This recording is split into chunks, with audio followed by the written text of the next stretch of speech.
It's 11 p.m. The thing you were supposed to do today is still not done. And here's the strange part. You had the whole day. You weren't even busy. You just kept saying two words over and over. Later. I'll do it later. And now later has run out, the thing is still sitting there, and you're lying in bed feeling that familiar mix of guilt and exhaustion, promising yourself that tomorrow will be different. It won't be. Not because you're lazy, because you never understood what procrastination actually is. In the next 15 minutes, I'm going to show you the machine behind it, gear by gear. And once you see the machine, you can't unsee it. First, let's kill the biggest lie you believe about yourself. You think procrastination is a time problem. You think you're bad at planning, bad at discipline, just lazy. So you download another to-do app, buy another planner, watch another productivity video at 2 a.m., which, let's be honest, is just procrastination wearing a helpful costume. And nothing changes. Because procrastination was never about time. Researchers have been saying it for years. Procrastination is not a time management problem. It's an emotion management problem. You are not avoiding the task. Read that again. You are avoiding the feeling the task creates.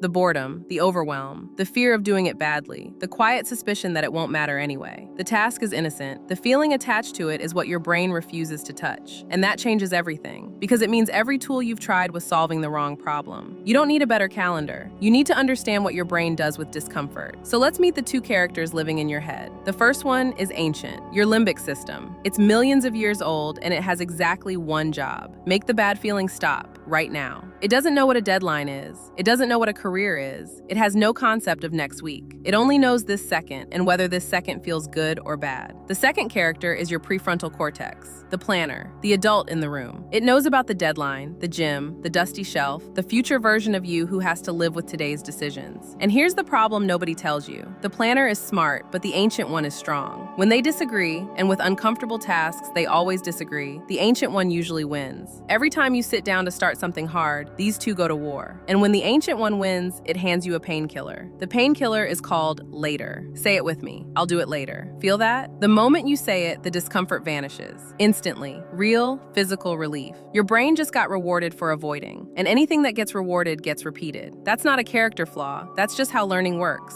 You've been accidentally training yourself to avoid, one small hit of relief at a time, for years. And your phone knows it. That's the ancient one's favorite escape hatch. Because avoiding a task creates a vacuum. And the vacuum has to be filled with something. 30 years ago, procrastination looked like staring out the window. Today, it looks like 40 minutes of videos you don't even enjoy. Notice that part. You're not even having fun. You're just somewhere else. The scroll isn't pleasure, it's anesthesia. And when you surface, the task is still there. Except now there's less day left, which makes the pressure bigger, which makes the discomfort bigger, which makes the escape more tempting. The trap tightens itself. Now the second gear of the machine, the guilt loop. This is the one that turns a bad afternoon into a bad month. Avoiding the task doesn't delete the task. It adds guilt on top of it, and guilt is heavy. One writer described it perfectly. The longer I avoid it, the more guilty I feel, and the guilt makes me avoid it even more. So the task stops being just the task. It becomes the task plus every day you didn't do it. Think about the gym. Missing one workout is nothing, but miss 3 weeks, and going back suddenly means facing the fact that you were gone. Walking through that door now requires an explanation you don't want to give, even if the only person asking is you. The workout didn't get harder, the story around it did. Or take something stupidly small, dust on a shelf.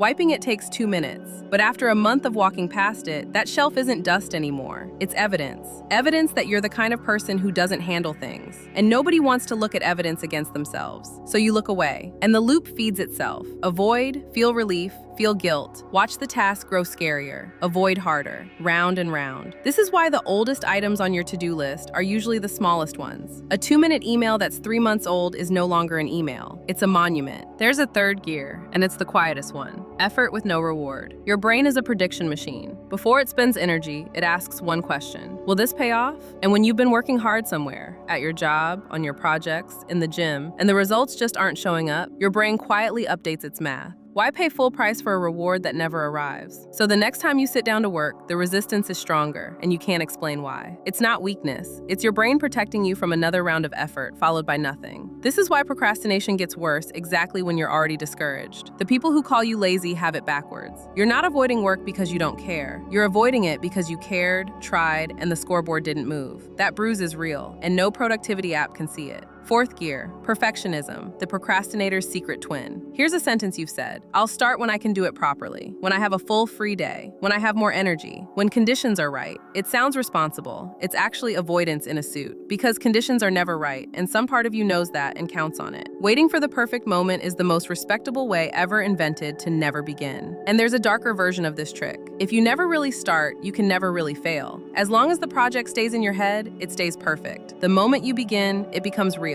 and real things can be judged. So the ancient one whispers, keep it in your head where it's safe, and another week passes. Now here's a question that exposes the whole machine. If you're so lazy, why do you suddenly become a machine the night before a deadline? You know that person. At 11 p.m. before the due date, you write, you clean, you solve, you fly. Where was that person all month? Here's where. Panic finally made the discomfort of not doing the task bigger than the discomfort of doing it. That's the whole secret of deadline magic. The ancient one always runs from the bigger discomfort. All month, starting felt worse than waiting, so you waited. On the last night, waiting feels worse than starting, so you start. Which proves something important. You were never lazy. The engine works fine. It was just pointed at the wrong comfort the entire time. But living on deadline panic is renting your life to adrenaline. It works, and it slowly burns you down. There's a cheaper fuel. So let's talk about the exit. And I'll be honest with you, it's not motivation. Waiting for motivation is the trap wearing yet another costume. Because motivation is a feeling, and we've established that feelings are exactly what the machine runs on. Here's what actually breaks it, and it's almost insultingly small. You shrink the task until it stops triggering the alarm. Not do the workout, put on the shoes,